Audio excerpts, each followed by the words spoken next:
ఉండేటటువంటి నెగిటివ్స్ను బయటికి తీయాలి అనుకున్నాం, బయటికి పంపించాలి అనుకున్నాం, ఏవైతే వాళ్ళల్లో లేవు ఈ స్కిల్స్ అంటే వాటిని మనం డెవలప్ చేయాలి, వాళ్ళ లైఫ్కి ఉపయోగపడేటటువంటి స్కిల్స్ ఏదన్నా అందించాలి, లేదు ఫిజికల్ యాక్టివిటీస్ రిలేటెడ్ ఏదన్నా వాళ్ళకి ఇవ్వాలి. వాళ్ళు ఎక్కువ స్ట్రెస్లో ఉన్నారు, వాళ్ళు మాట్లాడేటప్పుడు కంట్రోల్ తప్పుతూ ఉన్నారు, అంటే అగ్రెసివ్గా ఉన్నారు, వాళ్ళు రెస్పాండ్ అవుతూ ఉన్నారా, రియాక్ట్ అవుతూ ఉన్నారా, పెద్దవాళ్ళతో ఎలా మాట్లాడుతూ ఉన్నారు. ఈ ఇయర్లో మనం బయటి వాళ్ళకు చెప్పకపోయినా మన పిల్లల దగ్గర మనం ఎంతో కొంత నేర్చుకొని ఉంటాం. అలాంటి కరెక్షన్స్ అన్నీ చేయడానికి ఇది ఒక గోల్డెన్ ఆపర్చునిటీ ప్రతి పేరెంట్కి కూడా.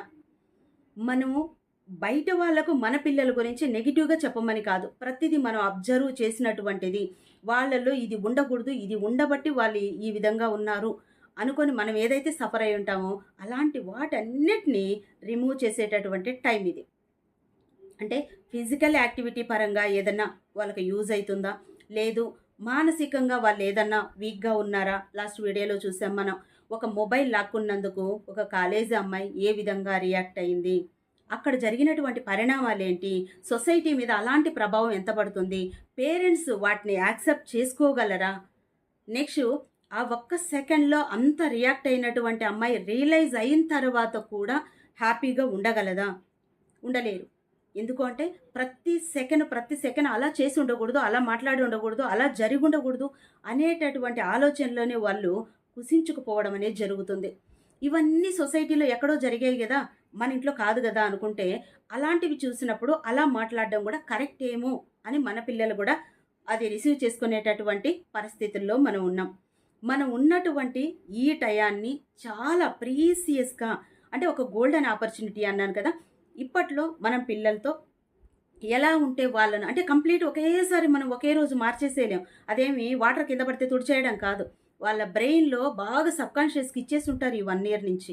మనకు నచ్చినటువంటివి కొన్ని, వాటన్నిటినీ కూడా వాళ్ళు దేని మీద ఎక్కువ ఇంట్రెస్ట్ ఉన్నారు, ఏది చేయాలి అనుకుంటున్నారో, ఎలాంటి క్రియేటివిటీ వాళ్ళకు ఉంది అనేటటువంటి ఆలోచన మనం చేయాలి. ప్రతిదీ నేను కష్టపడ్డాను, నేను కష్టపడింది నా పిల్లలకు తెలియకుండా నేను పెంచాలి, నేను నా పిల్లలను ఉన్నతంగా పెంచాలి, నొప్పి తగలకుండా పెంచాలి, చాలా ప్యాంపరింగ్ చేయాలి అనే సిచ్యువేషన్లో ఉంటే మాత్రం పేరెంట్స్కి వాళ్ళకి నేను ఇది చెప్పట్లేదు.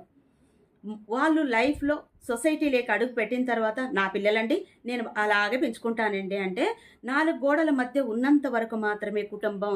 అదే పిల్లలు గడప దాటి అడుగు బయట పెట్టారా అది సొసైటీ.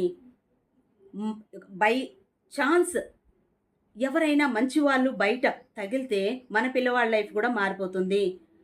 బ్యాడ్ లక్ మనకు ఎవరైనా ఇంకొంచెం ర్యాష్గా ఉండేటటువంటి వాళ్ళు సొసైటీలో పరిచయం అయ్యారు అంటే ఒకరికి 100 మంది అదే యాటిట్యూడ్లో వెళ్ళిపోవడం అనేది జరుగుతుంది. కాబట్టి నా పిల్లలు నా ఇష్టం అనేటటువంటి మాట మన ఇంట్లోకి మాత్రమే సంబంధించినటువంటిది. సొసైటీలోకి మనం పిల్లల్ని పంపిస్తున్నాము అంటే కంపల్సరీ సొసైటీలో ఉండేటటువంటి వాటికి తట్టుకోగలగాలి, నిలబడగలగాలి, వాళ్ళను వాళ్ళు సేవ్ చేసుకునేటట్టు వాళ్ళను మనం ప్రిపేర్ చేయాలి.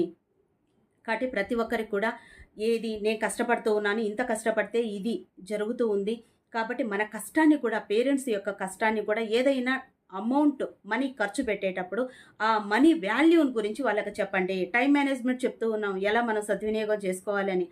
మనీ మేనేజ్మెంట్ కూడా చాలా అవసరం. మనీ మేనేజ్మెంట్ లేకపోతే మన పిల్లలకి నేను ఏం అడుగుతూ ఉన్నాను, నా పేరెంట్స్ నేను ఎంత బాధ పెడుతూ ఉన్నాను, నాకు ఏ విధంగా అయినా ఆ వస్తువు కావాలి అని చాలా న్యూస్లో మనం చాలా విషయాలు చూస్తున్నాం. నాకు బండి కావాలి, నాకు యాపిల్ ఫోన్ కావాలి అంటే ఐఫోన్ కావాలి అనేటటువంటిది వాళ్ళ కెపాసిటీ ఎక్కడన్నా కూలి చేసుకొని బ్రతికేటటువంటి పేరెంట్స్ని కూడా డిమాండ్ చేసి అడిగి వాళ్ళు అందించలేనటువంటి సిచ్యువేషన్లో వాళ్ళ ప్రాణత్యాగం చేసినటువంటి, త్యాగం అనకూడదు దాన్ని, వాళ్ళ ప్రాణాలను వదిలేసినటువంటి సిచ్యువేషన్స్ కూడా మనం చూస్తున్నాం. అలాంటి సిచ్యువేషన్స్ నుంచి మన పిల్లలను మనం కాపాడుకోవాలి అంటే ప్రతి ఒక్కటి ఇప్పుడు ఎక్కడి నుంచి వాళ్ళు స్టార్ట్ కావాలి.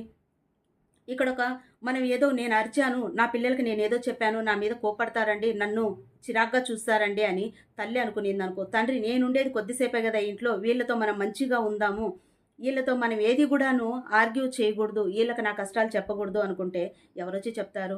మన ఎడ్యుకేషన్ సిస్టంలో ఉందా? మన పక్కన వాళ్ళు ఎవరైనా చెప్తారా? లేదు. వాళ్ళకోళ్ళు తెలుసుకునే విధంగా మనం ఏదైనా ఓపెన్ బుక్గా పెట్టున్నామా? ఏం లేదు కదా. కాబట్టి ప్రతి విషయం చెప్పాలి. ఫ్యాన్ ఆన్ చేసుకొని ఆఫ్ చేసే వరకు కూడా ప్రతి ఒక్కటి ఏదైనా లోపలికి వస్తానే వాళ్ళు లైటు ఫ్యాన్లు అన్నీ ఆన్ చేస్తారు కదా, బయటికి వెళ్ళేటప్పుడు కంపల్సరీ ఆఫ్ చేయాలి. ఎక్కడైనా వాటర్ వాటర్ ఎక్కడైనా పోతూ ఉంది, దాన్ని ఆ వాటర్ యొక్క వాల్యూ ఏంటి, ఈ రోజు అంతా వృధాగా పోతే ఒక్కరోజు ఒక గంట మనకు వాటర్ లేకపోతే మనం ఏ విధంగా జీవనాన్ని ముందుకు సాగించలేము. ఇలాంటివన్నీ ఎగ్జాంపుల్స్ అంటే మన ఇంట్లో జరిగేటివి పొద్దునుంచి సాయంకాలం వరకు. ఇక్కడ ఒక స్మాల్ ఎగ్జాంపుల్ చూద్దాం మనం. ఒక స్టోరీ చూద్దాం. ఒక తండ్రి కొడుకుకి చిన్నప్పటి నుంచి ప్రతి దాని యొక్క వాల్యూ చెప్పుకుంటూ తను ఏదైతే ఆహ్, చేయకూడదు నా పిల్లోడు ఇలాంటి పొరపాటు అనుకున్నాడో అన్నీ కరెక్షన్స్ చేసి చెప్పుకుంటూ వస్తాడంట.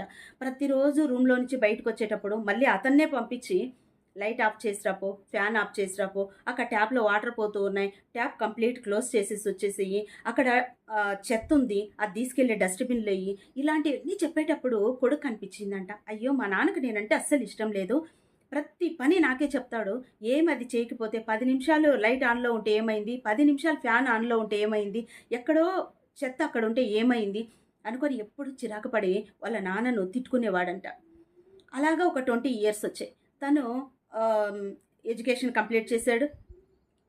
తర్వాత ఎక్కడో ఇంటర్వ్యూకి వెళ్ళాడంట. ఇంటర్వ్యూకి వెళ్ళేటప్పుడు వాళ్ళ నాన్న, "నాన్న 100% నువ్వు సక్సెస్ అయితావు. అక్కడ జాబ్ నీకొస్తుంది" అని చెప్పి డ్రాప్ చేసేసి వస్తాడంట. డ్రాప్ చేసి వచ్చేటప్పుడు ఇతను లోపలికెళ్తూ ఉన్నాడు ఆఫీస్‌లో. ఆఫీసు లోపలికి వెళ్తూ ఉన్నప్పుడు ఒక దగ్గర ట్యాప్ ఆన్‌లో ఉంది. వాటర్ పోతూ ఉన్నాయంట.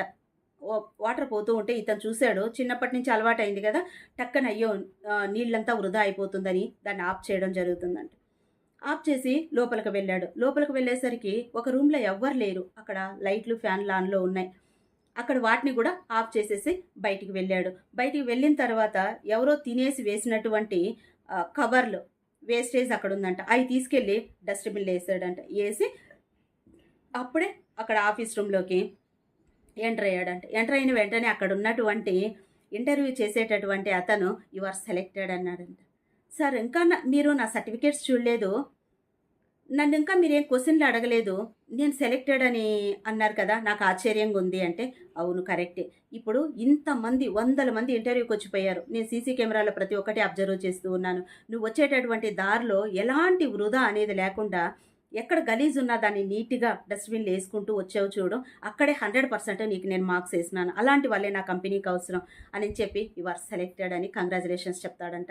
ఆ ఆనందము తండ్రిని ఎప్పుడైతే ద్వేషిస్తూ వచ్చాడో చిన్నప్పటి నుంచి, అది అక్కడ వినిన తర్వాత నా తండ్రి నాకెందుకు ఇలాంటివి చెప్పాల్సిందొచ్చింది అనుకోని రియలైజ్ అయ్యి తనను తను లోపల లోపల మదన పడుతూ తండ్రి దగ్గరకొచ్చి కాళ్ళ మీద పడి క్షమాపణ అడుగుతాడంట.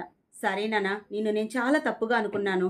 ఈరోజు నువ్వు నేర్పించినటువంటి ఈ వాల్యూసే నాకు నా లైఫ్‌ని నిలబెట్టాయి అని చెప్తాడంట. కాబట్టి ఈ రోజుకు తల్లిదండ్రిని ఏదైనా కోప్పడినా ప్రాబ్లమ్ ఏం లేదు. ఫ్యూచర్‌లో అవే వాళ్లకు ఒక డైమండ్స్ లాగా వాళ్ళు వెళ్ళేటటువంటి దారిలో ఒక స్టెప్స్ లాగా ఉపయోగపడతాయి మన మాటలు.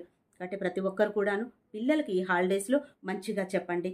మంచిగా మాట్లాడండి. వాళ్ళకేం కావాలో చూడండి. అంటే తిండి, ఫుడ్డు కాదు నేననేది. వాళ్ళకి ఎలాంటి స్కిల్స్ మీద వాళ్ళు ట్రైనింగ్ కావాలి అనుకుంటూ ఉన్నారో అడిగి తెలుసుకోండి. Thank you.